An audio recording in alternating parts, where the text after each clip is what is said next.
Let me ask you something. What if the apocalypse wasn't caused by a bomb, or a plague, or some government experiment gone wrong in a secret lab somewhere? What if it was caused by a man who just wanted to save the world? That's the story of Toxic Commando. And once you understand what the Sludge God actually is, where it came from, what it does, and why it cannot be stopped the way you'd stop anything else, you will never look at this game the same way again. So let's go all the way back to the beginning. The year is 2033, and humanity has a problem: energy. The same problem we've been fighting for over a century: oil wars, climate disasters, an entire civilization held hostage by the fuel it runs on. But one man thinks he's finally cracked it. His name is Leon Dorsey, CEO of the Obsidian Group. Billionaire, visionary, true believer, Leon is convinced that buried deep beneath the Earth's core, there is a limitless energy source, something so powerful and so clean that it would end the energy crisis forever. No more wars over fuel, no more emissions choking the planet, just pure unlimited power waiting to be unlocked. And the man has the resources to go get it, so the Obsidian Group starts drilling, deeper than anyone has ever drilled before. And for a while everything seems to be going according to plan, except for one thing. Before the drilling even begins, before a single drill bit breaks ground, a group of cultists shows up at Leon's door with a warning. They tell him something is sleeping down there, something ancient. Something that has existed beneath the earth long before humans ever walked on the surface. They tell him exactly where he plans to drill, and they beg him to stop. Think about that for a second. These people knew they had dedicated their entire existence to protecting whatever was down there. They weren't protesters, they weren't activists. They were believers in something so old and so powerful that generations of people had organized their whole lives around making sure it stayed buried. Leon listens, he really does, and then he drills anyway, because he's a billionaire with a mission, and warnings from cultists don't fit the quarterly earnings report. October 29th, 2033, the drill breaks through, and what erupts from beneath the Earth's surface is not energy. It's a black sludge. Thick, dark, spreading outward from the drill site like something alive, because it is alive. This isn't a chemical spill, this isn't contamination, this is an ancient entity pouring itself up through a hole that humanity was never supposed to create. This is the Sludge God announcing its return to the surface. And here's where this stops being just another zombie story and becomes something genuinely disturbing. The Sludge God doesn't attack, it doesn't charge, it doesn't roar and start tearing things apart. It just starts changing everything it touches. The soil turns black, the land around the drill site begins to corrupt. Plants mutate into twisted, grotesque versions of what they used to be. Animals transform into creatures that look like nothing in any biology textbook. The environment itself starts becoming hostile, like the earth is being reprogrammed from the ground up to belong to something else, and then it reaches the people. Anyone exposed to the sludge doesn't just get sick, they don't just die, they transform. Their humanity is stripped away piece by piece and replaced by something controlled and purposeful.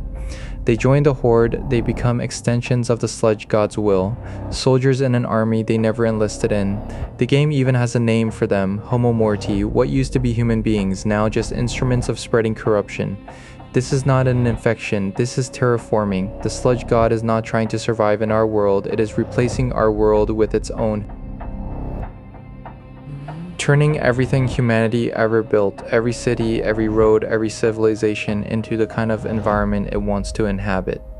And we are not its enemy, we are not even really its target. We are just matter on a planet it has decided belongs to it. Now stop for a second and really sit with that name. Not the sludge monster, not the sludge creature, not even the sludge boss, the Sludge God. That word is doing a lot of work, and it is completely intentional, because God doesn't just mean powerful. God means something so far beyond human scale that the normal rules simply don't apply. God means ancient beyond comprehension.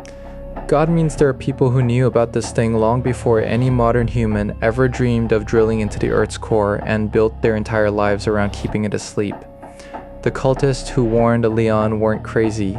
They were the only sane people in this entire story. They knew what was down there. They had always known.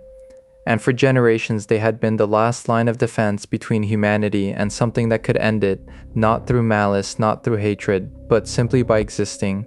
Leon drilled through all of that, and this is exactly where John Carpenter's DNA runs through this entire world. If you know Carpenter's films The Thing, Prince of Darkness, In the Mouth of Madness, They Live, you already understand the specific flavor of horror he's always been drawn to. It's not jump scares, it's not monsters jumping out of closets, it's the horror of something vast and ancient and completely indifferent to whether humans live or die. In The Thing, the creature doesn't hate the scientists at the research station. It doesn't want revenge, it just does what it does: survive, adapt, spread. The terror is that it doesn't care about you at all. Your death is just a byproduct of its existence. In Prince of Darkness, there's a force of evil so old and so cosmic that the entire history of human civilization is basically a footnote. Priests have been guarding a container for 2,000 years, and the best minds of the modern world can barely even begin to understand what they're dealing with. The Sludge God is that same energy, that same Carpenter's signature. Ancient, indifferent, operating on a scale that makes human resistance feel almost meaningless. You can negotiate with an enemy, you can reason with a villain, you can appeal to a conqueror who wants something from you.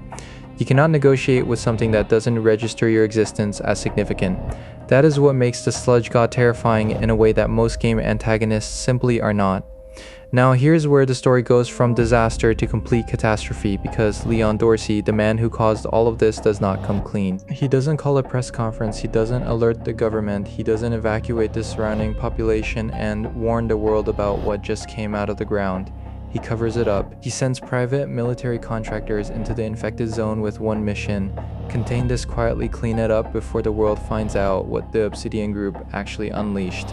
Protect the company, protect the stock price, handle it internally, and as the prequel comic Rise of the Sludge God from Dark Horse Comics shows, Leon loses control of everything he built. The company he spent his life creating crumbles as the corruption spreads. The private military teams sent to clean up his mess find themselves wading through a nightmare that no amount of firepower was designed to handle. 6 months pass, the sludge spreads further, the containment teams get infected, strange mutated creatures appear that don't match anything in the original outbreak. The Sludge God's influence keeps pushing outward and nothing is stopping it. By the time the world knows what's happening, it is already far too late to contain it cleanly. Leon Dorsey tried to clean up an ancient god with a cleanup crew. So what's left standing between humanity and complete extinction? 4 mercenaries: Walter Irons, the supposed leader, the guy who books the jobs and tells the bad jokes that nobody laughs at. Not a hero, not a soldier, a professional who ends up in the middle of something way beyond any job description. Cato Arman, the moral compass of the group, the one trying to keep everyone's heads on straight while the world falls apart around them. The voice of reason in a situation that has no reasonable solutions. Ruby Pelicano, pure chaos energy, the one who loves the mayhem a little too much, intensity wrapped in a trigger finger. And Astrid Shu, the tech specialist, sharp, direct professional, the one who actually reads the evacuation plan while everyone else is arguing. These 4 are sent into the infected zone by Leon himself, given devices that harness the sludge energy to use as weapons against the very thing that created it. Humanity's best answer to an apocalyptic god is 4 mercenaries with repurposed corruption tech and a truck. Very John Carpenter, because in Carpenter's world, the heroes are never the people you'd expect. They're not super soldiers with perfect plans and unlimited resources. They're just people flawed, underprepared, sometimes barely functional, standing in front of something enormous and refusing to move.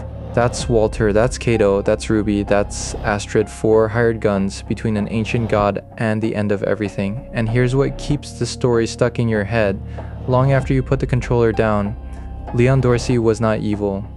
I want to be really clear about that because it matters.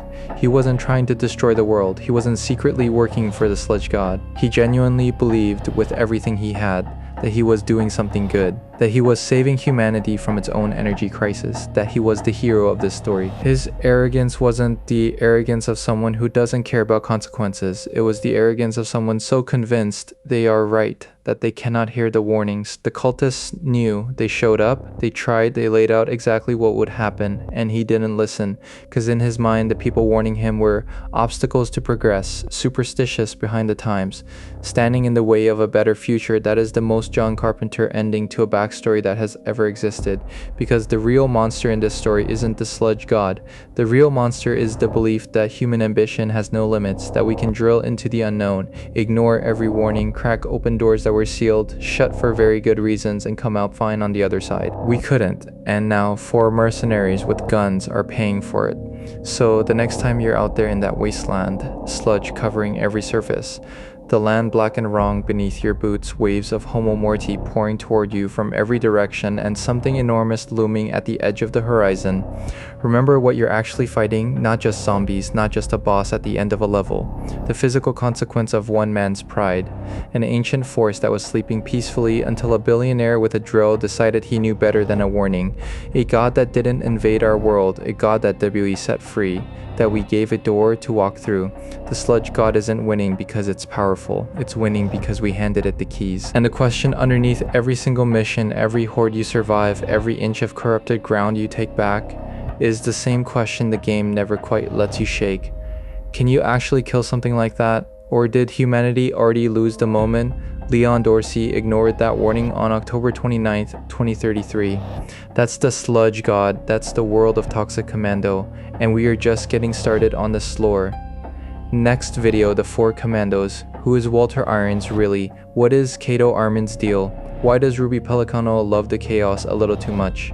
And what does the Dark Horse prequel comic tell us about how this team actually came together that the game never shows you directly? Subscribe so you don't miss it. And drop a comment right now. Do you think the sludge god can actually be defeated? Or is this already over and the Commandos just don't know it yet? I want to read every single one.